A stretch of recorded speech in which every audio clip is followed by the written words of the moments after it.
Welcome to Man Does Tech, where I solve the problems you didn't even know you had. In this video, I will show how to get Pizza Tower on Xbox step by step. Start by checking your Xbox region and account settings, then search for Pizza Tower in the Microsoft Store. If not available, consider using an alternate region or redeeming a gift code. Next, ensure your Xbox has enough storage space and is updated. Finally, install the game, sign into your account, and launch Pizza Tower to confirm it works. First, decide whether to buy digitally or redeem a code. Use the Microsoft Store on console or PC to purchase Pizza Tower or buy a physical card with a redeemable code.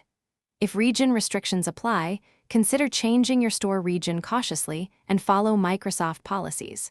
Remember to link the purchase to your Xbox account and set up payment methods securely. After purchase, download and install, then verify ownership under your account library before launching the game. After purchase, free up space and confirm your Xbox has the latest system update to avoid installation errors.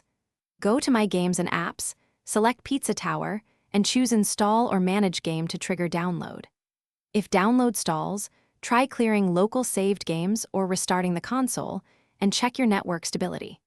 For performance, consider installing to internal SSD or external drive that supports required speed and format for best gameplay. Thanks for watching. If you found this helpful, don't forget to like and subscribe.